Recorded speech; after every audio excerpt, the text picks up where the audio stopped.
Good morning, everyone. This is Advocate Amir Shah.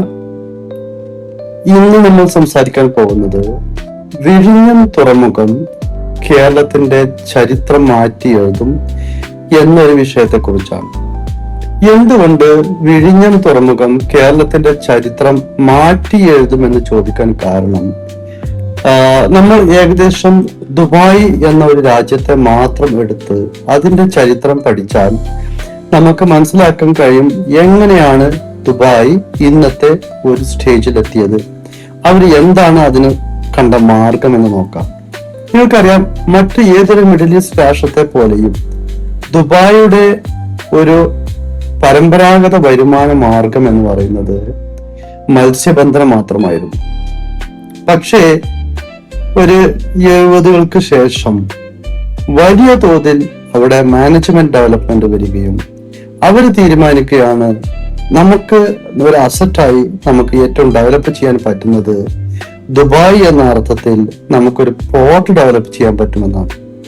അതിനുശേഷമാണ് അവിടെ ജബൽ അലി പോലുള്ള പിന്നെ ഏരിയ വരുന്നതും അവിടെ പോർട്ട് ഡെവലപ്മെന്റ് വരുന്നതും ഫ്രീ സോൺ വരുന്നതും. അങ്ങനെ ലോകത്തുള്ള ഒട്ടുമിക്ക ഷിപ്പിംഗ് കമ്പനികളെയും എയർലൈൻ കമ്പനികളെയും ആ രാഷ്ട്രത്തേക്ക് മാടി വിളിച്ചുകൊണ്ടാണ് അവര് ഹോട്ടൽ വ്യവസായവും ടൂറിസം വ്യവസായവും അതുപോലെ മൾട്ടിനാഷണൽ കണക്ടിവിറ്റിയും ഡെവലപ്പ് ചെയ്തത്.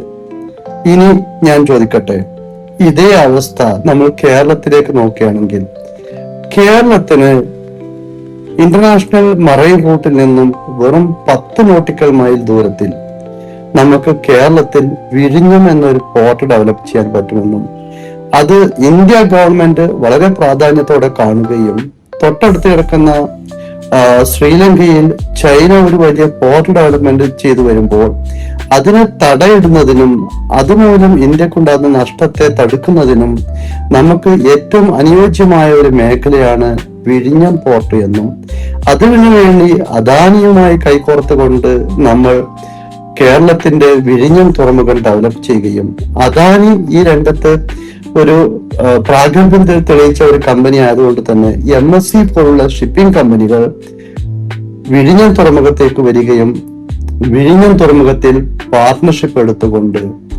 അവർ അവരുടെ ഷിപ്പിംഗ് ലൈൻസിന്റെ ഒരു മേജർ ഡെസ്റ്റിനേഷനായി വിഴിഞ്ഞത്തേക്ക് വരാൻ പോകുന്നു എന്ന് കേൾക്കുമ്പോൾ കേരളത്തിന്റെ ചരിത്രം മാറ്റി എഴുതാൻ തുടങ്ങി എന്ന് തന്നെയാണ് പറയുന്നത്. 2028 ആകുമ്പോഴേക്കും വിഴിഞ്ഞം അതിന്റെ ഫുൾ ഫ്ലെഡ്ജ് ഓപ്പറേഷനിലേക്ക് വരുമ്പോൾ എനിക്കും നിങ്ങൾക്കും കാണാൻ കഴിയും ഇന്ന് കാണുന്ന തിരുവനന്തപുരമല്ല നമ്മൾ ഇനി മുതൽ കാണാൻ പോകുന്നത്.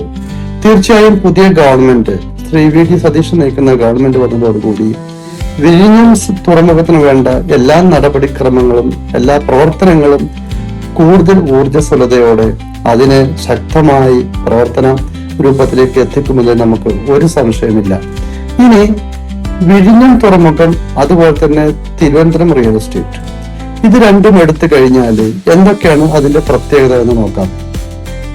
നമ്മൾ പലപ്പോഴും പറയാറുണ്ട് the political capital of Kerala is Trivandrum and economical capital of Kerala is Kochi എന്നാണ് നമ്മൾ പറയാറ്.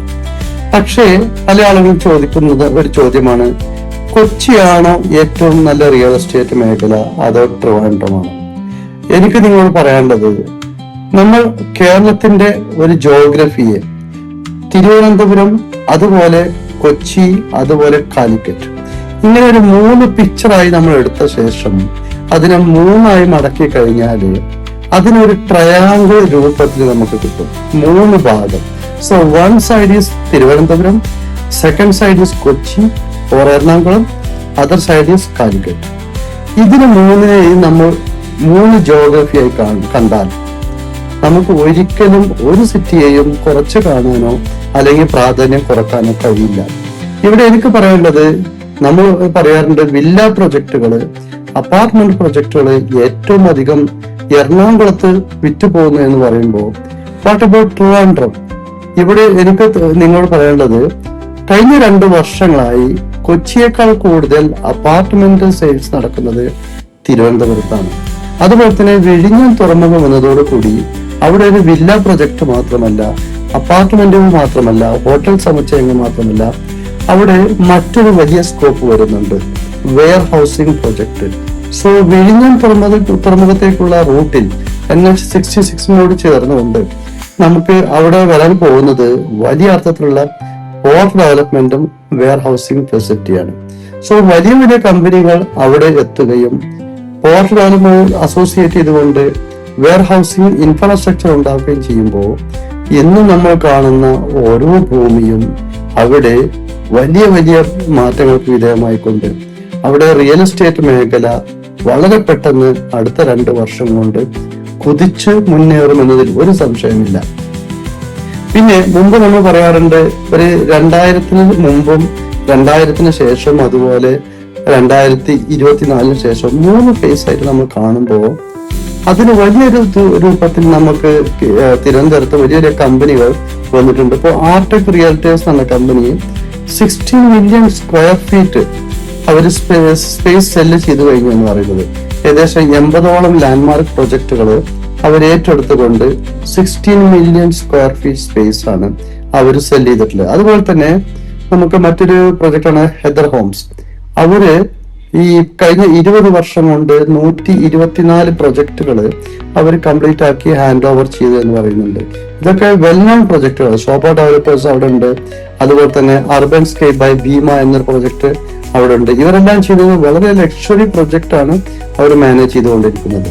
സോ നമ്മൾ തിരുവനന്തപുരം എന്ന അർത്ഥത്തില് നമ്മൾ നോക്കിക്കഴിഞ്ഞാൽ എന്തുകൊണ്ട് തിരുവനന്തപുരം മുന്നിട്ട് നിൽക്കുന്നു എന്ന് ചോദിച്ചു കഴിഞ്ഞാല് നമ്മൾ കൊച്ചിയെക്കാളും ഒരു പരിധി കൂടി നമുക്ക് ഒരു ഗ്രീൻ സിറ്റി എന്ന് പറയാൻ കഴിയുന്നത് ട്രിവാൻഡ്രം തന്നെയാണ്.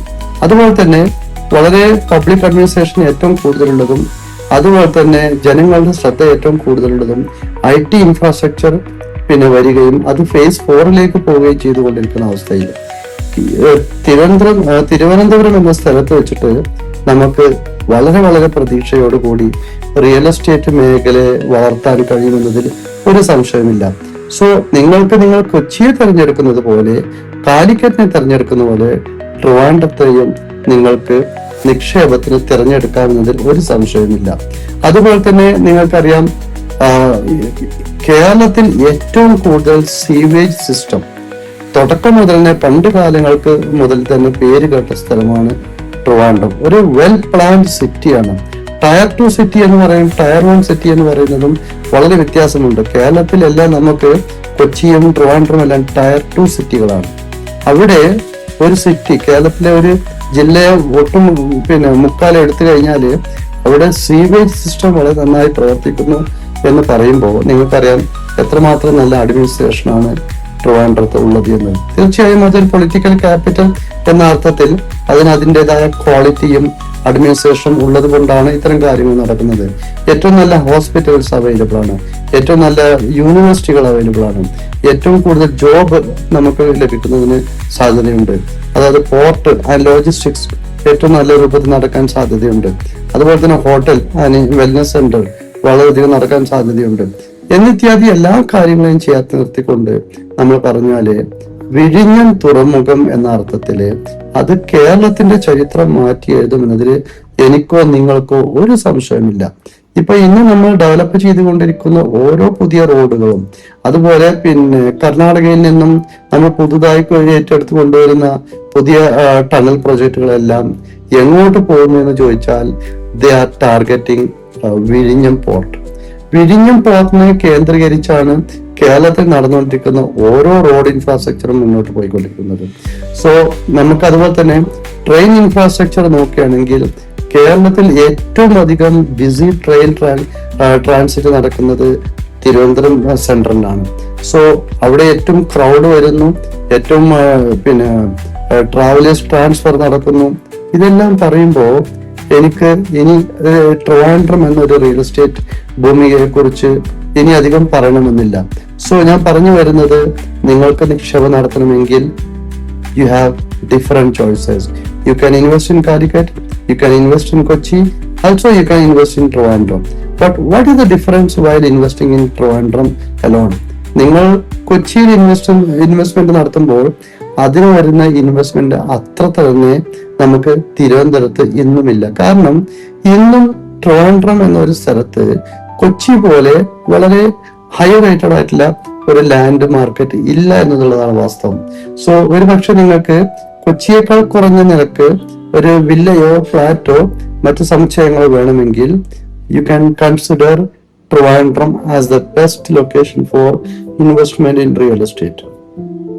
സോ കൂടുതൽ റിയൽ എസ്റ്റേറ്റ് പ്രൊജക്ടുകൾ നിങ്ങൾക്ക് ആവശ്യമുണ്ടെങ്കിൽ, അതുപോലെ ട്രിവാൻഡ്രം എന്ന ലൊക്കേഷനിൽ ഏതൊക്കെ ഏരിയകളിൽ നിങ്ങൾക്ക് നിക്ഷേപം നടത്തണമെന്ന ഡീറ്റെയിൽസ് അറിയണമെങ്കിൽ definitely you can reach me and will work out the best possible options for you to invest in Trivandrum. So this is all about Trivandrum, and wish you all the best. And കേരളത്തിന്റെ മുഖച്ഛായ വിഴിഞ്ഞം തുറമുഖം അത് പിന്നെ channel open ആവുന്നതോടുകൂടി മാറുമെന്നതിൽ ഒരു സംശയമില്ല. കേരളം കുതിച്ചുകൊണ്ടിരിക്കും. അതുപോലെ തന്നെ കേരളത്തിലെ ഇൻഫ്രാസ്ട്രക്ചർ എന്നും വളർന്നുകൊണ്ടിരിക്കും. പല പാൻ ഇന്ത്യൻ കമ്പനികളും പിന്നെ തിരുവനന്തപുരത്തേക്ക് വരികയും അവരുടെ ഇൻഫ്രാസ്ട്രക്ചർ ഡെവലപ്മെന്റിന്റെ ഭാഗമായി മാറിക്കൊണ്ടിരിക്കുകയും ചെയ്യുന്നു. ഇന്ന് നമ്മൾ കാണുന്ന അല്ലെങ്കിൽ നമ്മൾ യാത്ര ചെയ്യുന്ന അപ്പോൾ കണ്ടുകൊണ്ടിരിക്കുന്ന ഒരു ട്രിവാൻഡ്രം അല്ല സത്യത്തിൽ നമ്മൾ അടുത്ത 5 വർഷം കൊണ്ട് കാണാൻ പോകുന്നത്. സോ തീർച്ചയായും Trivandrum is a very good location for you to invest in real estate. So as a real estate attorney you can reach me 24/7 anytime. I have given my number here, and keep in touch. We'll communicate further. Thank you very much.